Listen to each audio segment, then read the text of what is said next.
Welcome into the DFS Den. It's Dave Eddy here, aka Corporal Eddy on Twitter. And let's talk about small field MME. So, what are small field MME tournaments? Is the first thing we should probably talk about. They are tournaments that you can enter between 20 and 150 lineups. So, that's the MME, mass multi entry.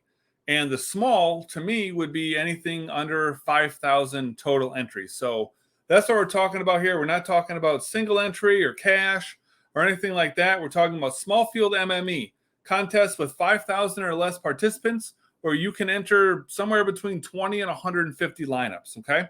So this is where we can start winning some money, more so than in cash, because in cash, our ceiling is a little bit limited. Granted, our floor is much higher.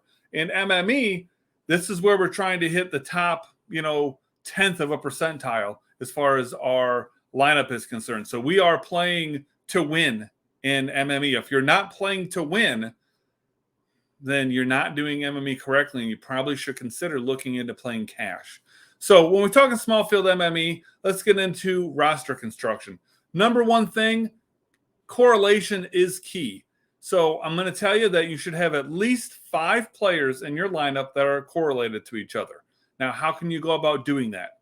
We start off with a game stack, okay? So a game stack pretty much is where you've got a team stack with a quarterback and 1 or 2 pass catchers typically. So, wide receiver or a tight end. You could throw a running back in there. Certain running backs do work. They're pretty limited. You're looking for guys that are going to be catching a lot of balls, but you're looking for a quarterback and typically 1 pass catcher. Sometimes it works out to be 2. And then you want to have a run back, we call it, where you've got a player from the opposite side as well. Now, again, typically that's a wide receiver. It can be a tight end. Under the right circumstances, it can be a running back. But you need to tell yourself a story that says, if my quarterback and, my stacking partner with him, a pass catcher typically, if they have a great game, who on the other side of the field should benefit from that and also have a good game? So that's why usually a pass catcher is what makes the most sense, because we're saying, hey, my quarterback and, my stacking partner are going to put up a lot of points. So the other team's going to have to put up a lot of points too. So we're trying to, get all of those there. So that's an easy way to get 3 guys stacked or 3 guys correlated. Could be 4 if you do a double stack with your quarterback. But then we can also throw in a secondary stack.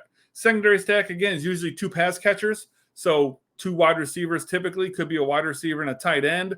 You could put a running back in there as well. But most commonly it's 2 wide receivers. And again, it's kind of the same theory to say, hey, this team's going to be scoring points. This wide receiver is going to have a big game. So if they're scoring a lot of points, the other team needs to score a lot of points too. So who on the other side of the ball is doing that? Now, secondary correlation could also be like a running back into defense as well, to say, hey, this team's going to get out to a lead. They're going to be running the ball. My running back's going to get lots of carries, lots of yards, should, hopefully get into the end zone. And then because the other team's trailing, that defense hopefully is going to get some sacks, going to get some turnovers because they're passing a lot. Maybe you get a defensive touchdown. So that can be correlated as well. Not as well correlated as, 2 pass catchers, but it can definitely work. So that can get you 5 or 6 correlated players right there. Now, when we talk about building the lineup, ownership percentage is critical in MME. So a couple things I want you to consider, and you can consider these like a checklist. You really should mark these off for every single one of your lineups if you really, truly want to have a chance on getting up to the top. Small field MME, I'm telling you to have, on average, 3 players under 10% ownership. Now, it doesn't have to be exactly 3, depending on the week, depending on the lineup, depending on what you're trying to do. Anywhere between 2 and 4 is fine. And the 10% number is also not hard and fast.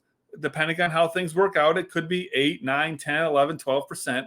But just to give you some general guidelines, 3 players under 10%. Now, that's one way of trying to get you off the chalk, because if you're just playing a bunch of chalky players, then you're not going to have a unique lineup. You have almost no chance of taking down a tournament. Sure, you may win a little bit of money, but in the long run, that's a very losing way to play. You give yourself no upside, and you really just shouldn't be playing MME that way. Now, with that being said, you still want to have some chalk in your lineup. So what I would say is, on average, you should probably have about 2 players that are over 20%. Anywhere between 1 and 3 is typically fine. 1 and 2 is obviously much more preferred, but there definitely can be times where 3, it makes absolute sense. The other thing we want to think about with roster construction is when we're building out our player pool, we can focus on home favorites and we can focus on road underdogs. And that gets back to what I was talking about before with our game stacks. A home favorite is expected to score a bunch of points, so we want to have them in our lineup. At the same time, a road underdog is typically chasing points, so we can typically get a lot of passing production there, and we can target, receivers, or we can target quarterbacks there. I try to avoid the home underdogs just because typically if you're a home underdog, that usually means you're not a very good team, and not very good teams typically don't score a lot of points. So again, not hard and fast rule by any stretch, but just something to keep in mind as you're looking at things. Now, maybe the most important part of all of this is we need to gain leverage on our opponents. Now, in a small field MME contest, we don't need to focus on leverage quite as much as in our large field, but we're still going to be better in the long run gaining leverage. Now, the best way to gain leverage is just players at the same position or the same team against popular players. So, for example, if you've got a very chalky running back, you can look to play the running back on the opposite side of the ball. Now, it may not make sense, but that's one way to look at it. Another thing to look at is if you've got a really chalky quarterback, look at the other team's quarterback, because if that chalky quarterback is putting up a lot of points, that's awesome, but that means that the other team is probably going to need to be chasing as well. So they'll be putting up points. So simple things like that. You can also, as far as leverage is concerned, you can look to say if you've got a super popular running back, let's say they're $6,000 for the week, and let's say they're projected to score, 20 points and ownership percentage at 40%.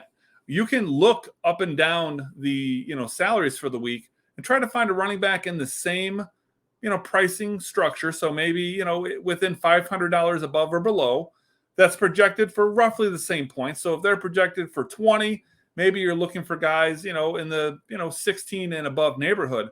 But mostly we're looking for guys in those same areas, but they need to be much lower owned.